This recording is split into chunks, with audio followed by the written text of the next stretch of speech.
Hello guys and welcome to part 4 of my series Intro to Boolean, and today we're going to be talking about displays. In case you don't know, displays are made out of segments made out of pieces called lamps, which we have 5 of. I went over these in episode 1. This is called lamp 1 in the game, but I call it a mono lamp. It's a lamp that only has one input on one side.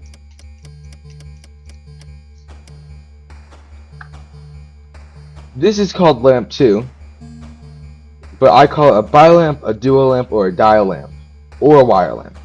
It has 2 inputs on either side. There's one over here too, but I don't have a button. This is called lamp 3 in game, but I call it tri-lamp or 3-way. It has a 3-way lamp. It has 2 inputs on the opposing sides and 1 on another side. Again, no buttons, but it still works. Lamp number 4 is this, which I call a quad lamp or a full lamp. It has 1 input on all sides, 4 in total. 1, 2, 3, 4.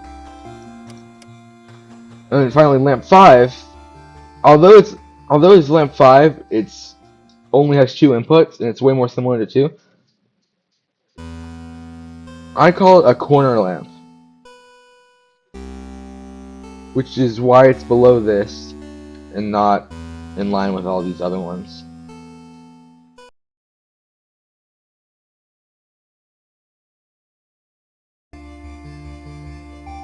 Display segments are parts of a display made up of one or more connected lamps.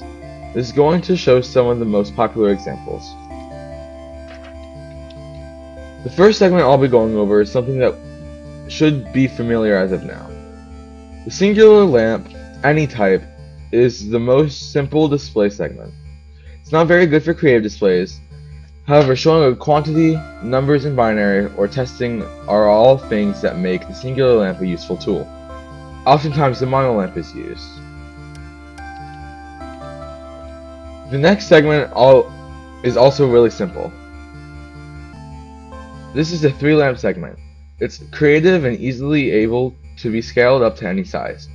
Have you ever gone into a store or some place with the 7-segment display for numbers? Well, this is the best relative to simplicity compared to looks for that exact 7-segment display. It can also be used to show negative signs for negative numbers, display binary if that's your ending result, which is technically a 2-segment display, or show hexadecimal values, which is like the ordinary decimal system, 0 to 9, but counts past 9, instead going to 15 by adding the values A, which is 10, B, which is 11, C, which is 12, D, which is 13, E, which is 14, and F, which is 15. This segment is my personal favorite. The third and final segment I'll go over is the square display, using 4 lamps. The square segment is just a scaled up version of the singular lamp, but in cases where you want your final output to be large, but also like a single lamp, this is your best bet. There are 2 ways to make one of these. The clean version, which are these 2, or the full version, which is this. I do actually prefer the full version, although usually I choose cleaner. I choose the full version this time so that I don't have to force it, because I hate forcing systems. That is one of my least favorite things to do. The main pro of this over the singular lamp display is that the wires look smaller in comparison.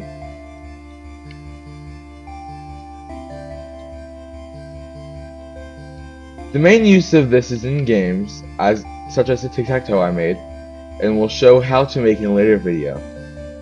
Using 25 square displays, you can make a tic-tac-toe display, and many, many others.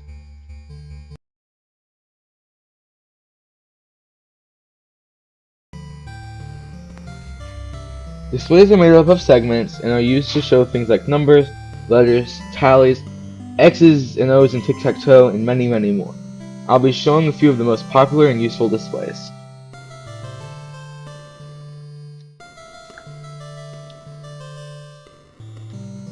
There are ones that you should already know, the singular lamp display and the square display, both of which are one segment and used to show binary without numbers. And the singular lamp is used for testing systems. Very often. I use it all the time. This is a 7-segment display, used to show any number, positive or negative, hexadecimal value, binary value. It can't show all letters though. There's like a B looks very similar to an 8, and if you want it, and you can't show like an M or any. Many letters cannot be shown with this, but it's really good for numbers and hexadecimal. In most cases, it is probably the most useful display. Probably the one that you're going to be using all the time.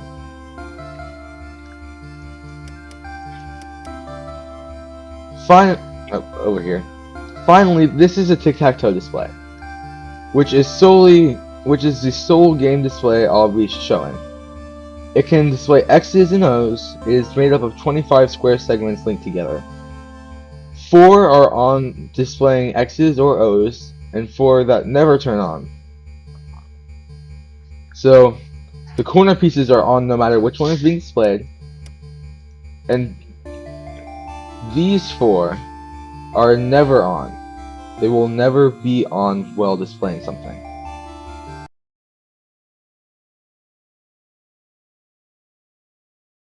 In 4.3, I'm going to show you how to link displays to wires optimally. The only thing I'm going over in this section is linking up the 7-segment display, coding it from normal numbers into the display, finally coding it from binary to normal numbers to the display. No actual binary displays or hex displays yet. First up, I'm just showing what the number should look like, in order for us to know what to code later. So we have 0, which is this. We have 1. We have 2. 2. And then we have... No, that stays there. We have 3. Oh my goodness, we have 3.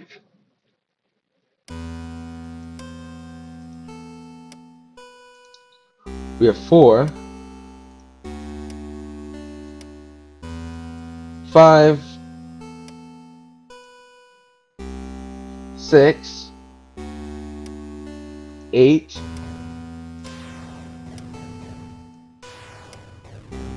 7. 9.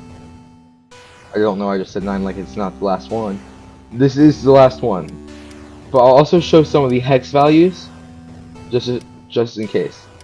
So we have B. I don't know why I did B first.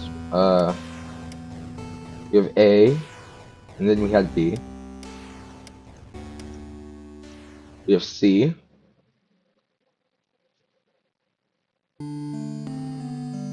D is going to be the exact opposite of B. So it's going to be on this side. D.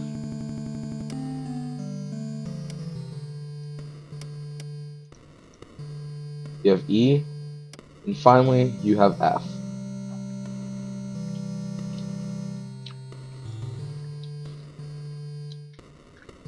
This is a good system, but oftentimes you don't have a line for 0. So I like to have it automatically inputted when nothing is on. Using NOT gates, we can have it so that we have 0 as the normal digit displayed, eliminating the need for a 0 line. And using this, you can display any number automatically depending on what you're doing. The automatic 0 is what I use for my calculator. Again, you can still display all the numbers you want. You can still display your hex values. You just have to change up how you actually enter them. 1, 7, 7 with a bigger line, 9. Yeah, as long as you just have to change it up. No one would ever want to force a system where they have to turn on individual displays. The difference between a forced system and a circuited/segmented system is that a forced system is often messier but easier to make and understand. But in a segmented system, you can link things into each other with each other over and over again with little work. It is often more compact and is always the best choice. An example of the segmented system is the adders and subtractors from my previous video. If you haven't seen it, go check it out after this video.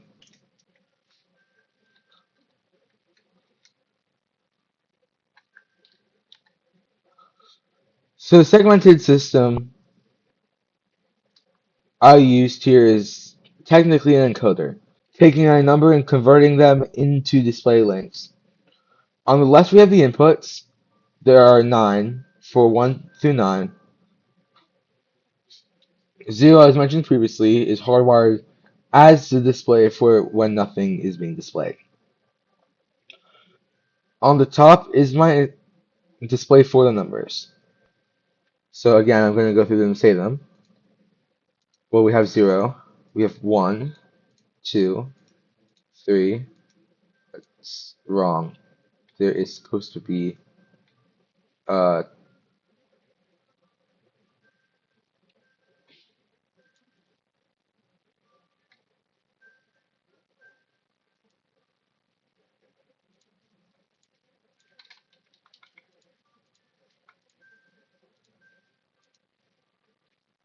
so we have 0, 1, 2, 3, 4, 5, 6, 7, 8, and then finally 9.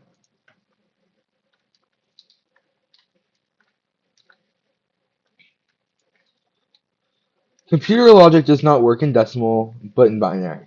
So oftentimes you're going to need to take a binary number, convert it to decimal, and convert decimal into your display. And that's what this system does. The bottom left is your inputs in binary, top being 8's place, down to 1's place.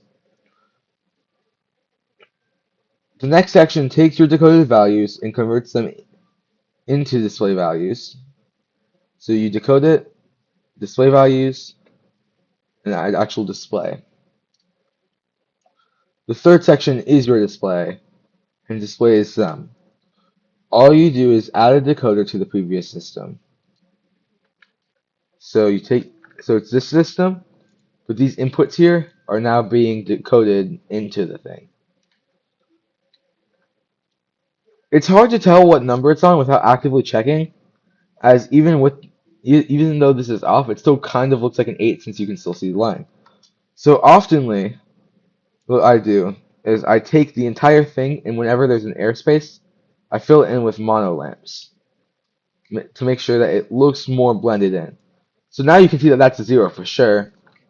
It's way easier to check out what colors are.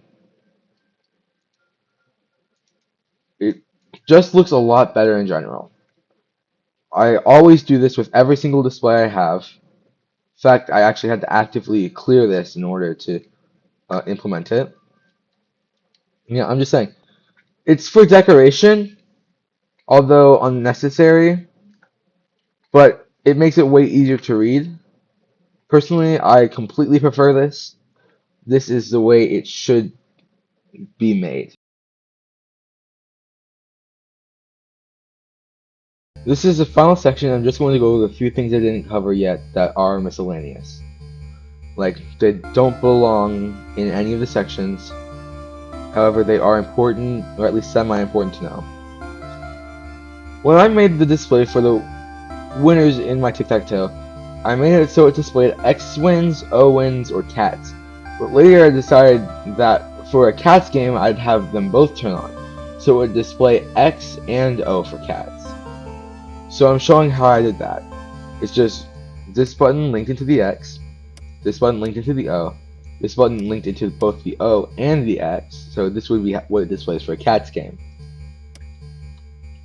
The other thing I want to display I explained, is why I prefer testing using displays over none. So, in my case, it is much easier to see if something is on or off using the lamps over just seeing the small output. As for many circuits, the final output is not a NOT gate, making it hard to see. So, if we ignore the button here and just look at this little line here, it's way harder to notice that than something like a giant lamp telling you, okay, well, yeah, it's on. This is the main reason why I prefer it. This is a hex decoder, but that's not why I chose it. It's a big circuit that you may want to see the whole thing, and it becomes really hard to see, but with lamps it makes it much easier to know what's going on. So when I press this button, obviously you can see that line, but if we're ignoring the line, just like the NOT gates, it's going to be kind of hard to see that. However, what we can do instead is if we take this entire thing, and we instead, okay, hold on.